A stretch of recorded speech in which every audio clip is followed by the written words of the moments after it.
बोलिए नर्मदा मैया की जय।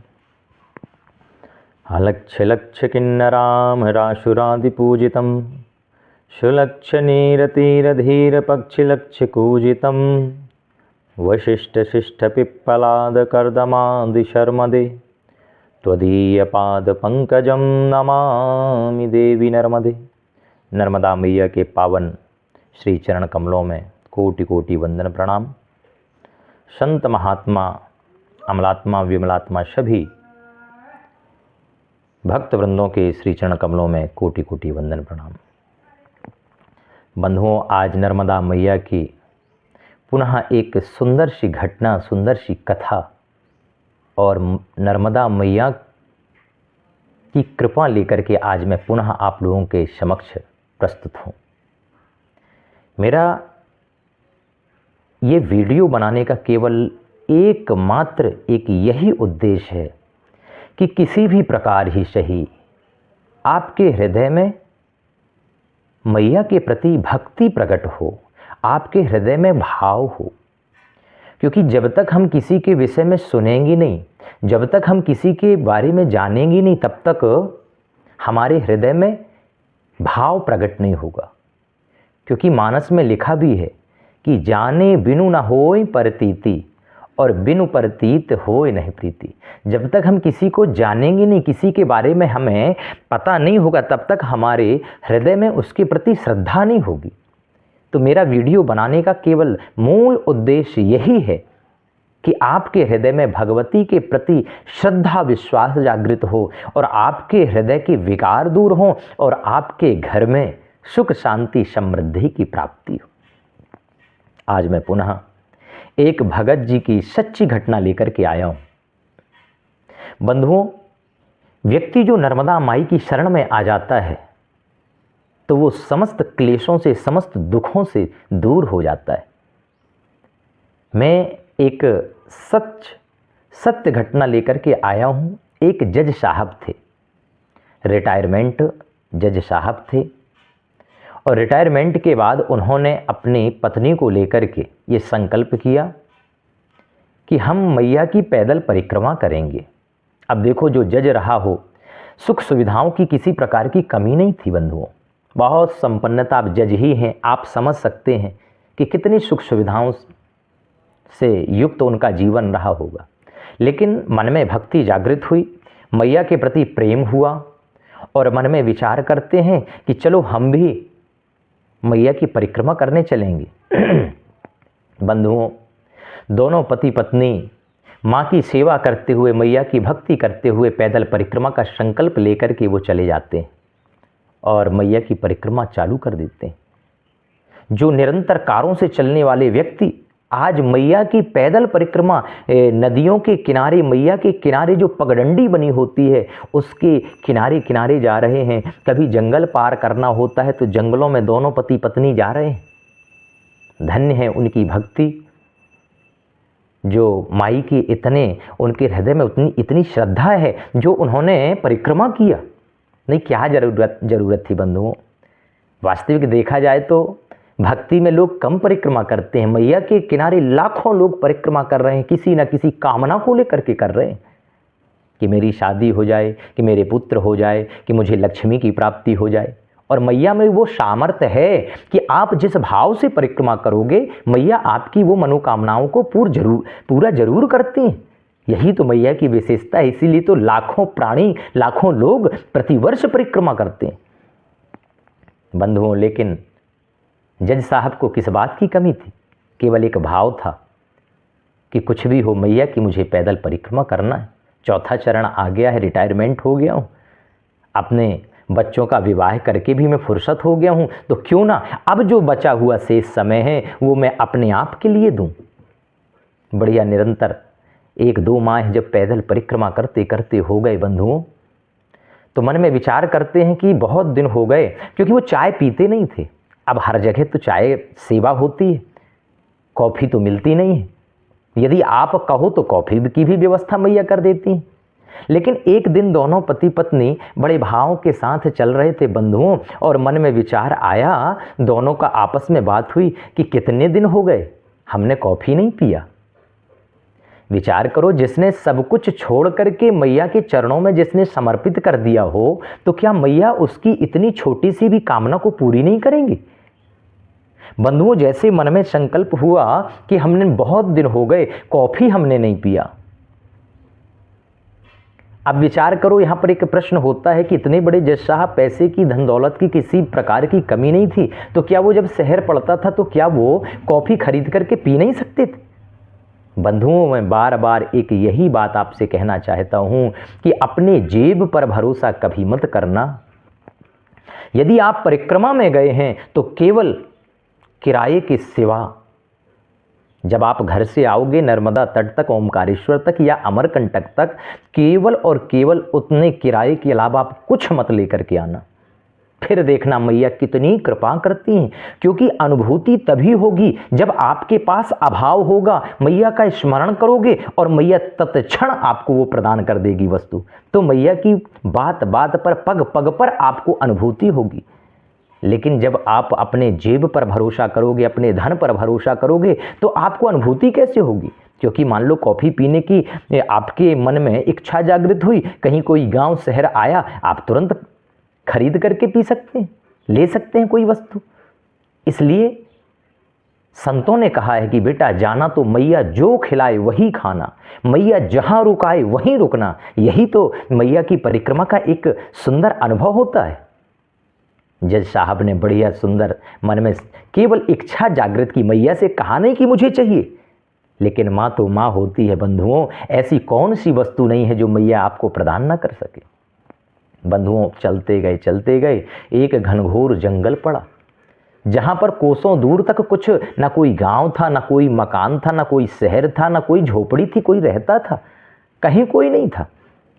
बंधुओं, 2-4-5 किलोमीटर चले ही थे, इतने में एक घनघोर जंगल के बीच में टीली में एक झोपड़ी बनी थी। एक झोपड़ी में एक वृद्ध मैया रहती थी, और जैसे ही वहां से गुजरे दोनों दंपति, जज साहब और उनकी पत्नी, तो वो मैया जोर की आवाज लगाई, बोले ओ बाबा जी, आइए थोड़ी सी सेवा करने का मौका दीजिए। जैसे उस मैया ने आवाज लगाई तो दोनों पति पत्नी वहां पर चले जाते हैं। बढ़िया मैया ने सुंदर आसन दिया, दोनों को सुंदर बैठाया, जलपान कराया, और उसके बाद मालूम है जिस जंगल में ना दूध है ना कुछ व्यवस्था है, वहां पर उन जज साहब को सुंदर कॉफी लेकर के आई।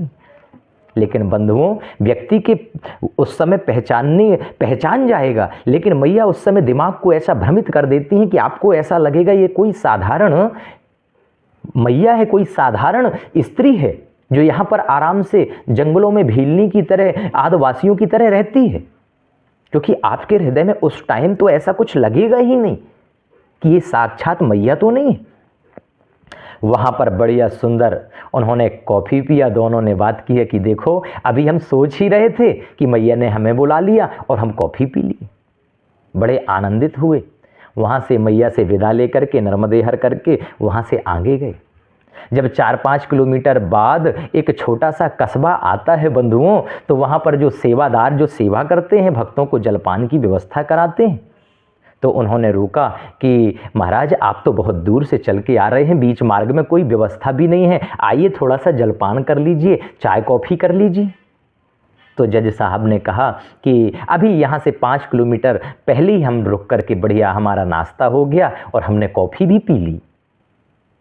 तो उन्होंने, जो उस ग्राम के लोग थे, उन्होंने कहा महाराज यहाँ 10-15 किलोमीटर के मार्ग में तो कोई, ये तो घनघोर जंगल है, यहाँ तो कोई व्यवस्था ही नहीं है, वहाँ के बाद तो यही व्यवस्था है। बोले नहीं नहीं, वो जंगल में वो जो झोपड़ी बनी थी वहाँ पर मैया ने हमें बुलाया दोनों को और सुंदर कॉफ़ी भी पिलाई, नाश्ता भी कराया। गांव वालों की आश्चर्य का ठिकाना नहीं कि वहाँ तो ना तो कोई झोपड़ी है, ना तो कोई रहता है वहाँ पर, ना कोई किसी प्रकार की वहाँ पर सेवा चलती। नहीं, आपको भ्रम होगा, वहाँ तो कोई रहता ही नहीं, कोई झोपड़ी नहीं, आज तक वहाँ किसी की सेवा नहीं हुई, कोई जल देने वाला भी नहीं है महाराज। जज साहब ने कहा नहीं, अरे कैसी बात करते हो, एक मैया रहती है, उनकी कुटिया भी बनी है वहाँ पर, और उन्होंने बुला करके हम दोनों को चाय नाश्ता और कॉफ़ी पिलाई है। गांव वालों की आश्चर्य का ठिकाना नहीं। बोले महाराज हमारे साथ चलो, हमें बताओ तो बंधुओं, वो उनके साथ आकर के बताने का प्रयास किया कि यहाँ पर रहते हैं, यहाँ पर हमने चाय कॉफ़ी पिया।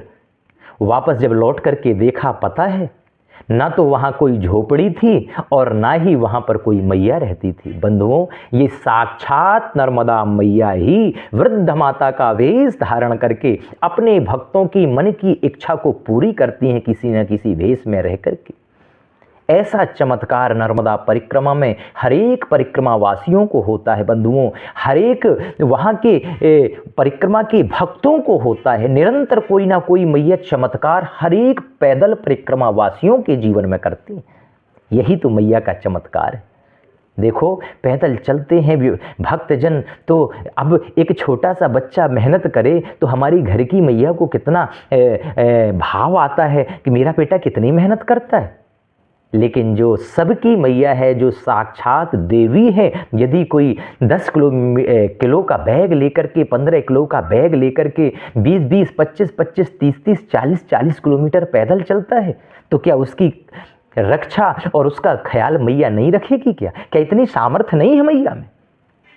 बंधुओं, आपको बोलने की जरूरत नहीं है। यदि आपके हृदय में जरा भी किसी प्रकार की बात आती है कि मुझे इस वस्तु का सेवन करना है, मुझे ये चीज़ मिल जाती तो अच्छा रहता, और 1 किलोमीटर, 2 किलोमीटर, आधा किलोमीटर, कहीं ना कहीं वो, या शाम को, यदि आपने सुबह सोचा है तो दोपहर में नहीं मिला तो कोई बात नहीं, लेकिन शाम तक आपको वही वस्तु प्रदान हो जाएगी जिस वस्तु कि आपके मन में अभिलाषा होगी, जिस वस्तु के आपको चाह होगी, मैया वो तुरंत तत्क्षण आपको प्रदान कर देंगी। इतनी कृपालु हैं बंधुओं मैया। इसलिए कभी आप भी आपके शहर के पास में हो, आपके गांव में हो, या थोड़ा कभी दूर हो, तो मैं नहीं कहता कि मैया की शरण में आप निरंतर पड़े रहिए, क्योंकि हम लोग गृहस्थी हैं। लेकिन केवल आपको एक बात कहूँगा कि रोज जाने का टाइम नहीं है, डेली प्रतिदिन दर्शन करने का मैया का टाइम नहीं है, तो केवल 15 दिन में नियम बना लो कि हम हर अमावस्या और हर पूर्णिमा को हम मैया के दर्शन करेंगे, मैया की आरती उतारेंगे, मैया की सेवा करेंगे। मैं सच कहता हूँ, आपका आज का दिन और 1 माह के बाद का दिन ये मेरी वीडियो सेव करके रख लेना।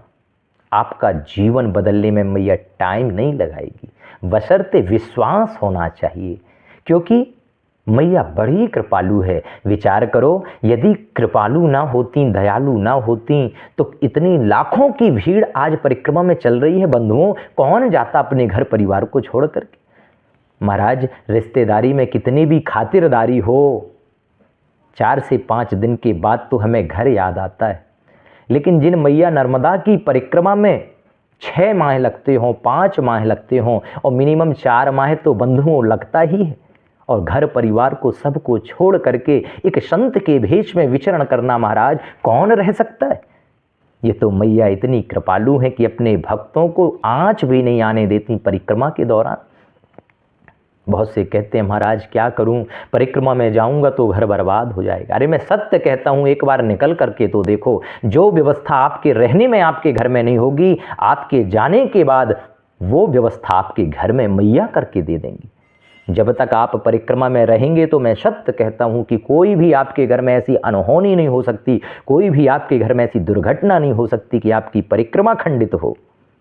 ये मैं दावे के साथ कह सकता हूं, मैं अनुभव के साथ कह सकता हूं। महाराज, मैया बड़ी कृपालु हैं, मैया बड़ी दयालु हैं। एक बार आप उनकी शरण में तो जाओ, क्योंकि भगवान का, मैया का केवल एक यही कहना है कि जो तू आवे एक पग, मैं आऊं पग 60।